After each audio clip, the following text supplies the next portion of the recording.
Salut mes frères et sœurs et soyez la bienvenue sur la chaîne Le Guide de Cléopâtre. Aujourd'hui nous parlerons en quelques mots de la différence entre le don et la profession.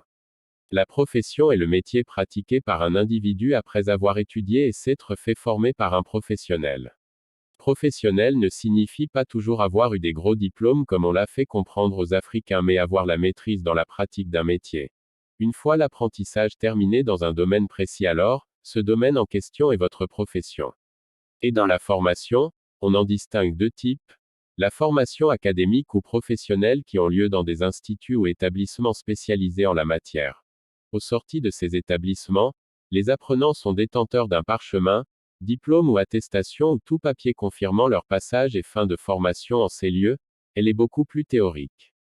La formation dite informelle ou formation dans le tas, ceux-ci n'ont généralement aucun papier, parchemin attestant qu'ils ont subi une formation ou que ce soit.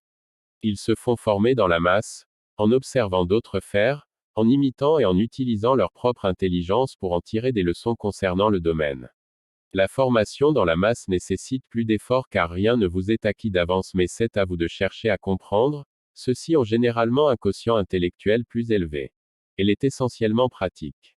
Or, dans la condition où se trouve le continent africain, on a beaucoup besoin de pratique. Une étude a montré que dans ce continent, l'économie est plus soutenue par ceux qui ont appris dans la masse, propriétaires de la plupart de petites entreprises et moyennes entreprises.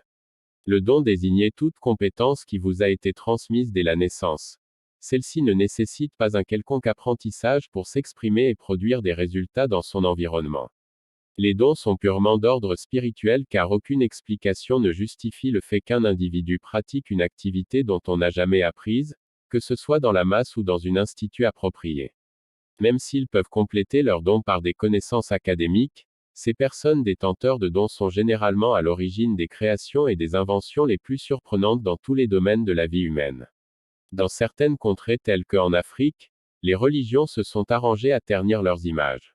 Souvent traités et qualifiés de marabouts, charlatans ou mieux serviteurs du diable. Alors sont rejetés dans les sociétés africaines. Beaucoup sont même forcés à abandonner leurs dons pour se convertir dans un autre domaine où généralement sont incompétents. C'est ainsi que ceux-là qui sont qualifiés sous d'autres cieux de génie sont combattus et pour la plupart finissent par perdre leurs dons, sagesse et des compétences nécessaires pour le développement d'une nation. Car faire avec succès des choses dont on n'a jamais appris reste une main-d'œuvre très rare, ils innovent dans les domaines encore inconnus de tous.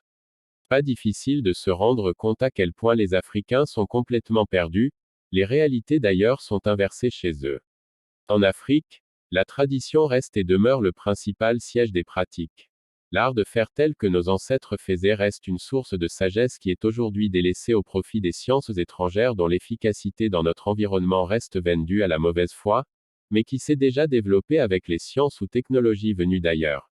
La matière première appropriée est celle qui est locale car mieux adaptée et tenant compte des réalités ethniques, climatiques ou culturelles.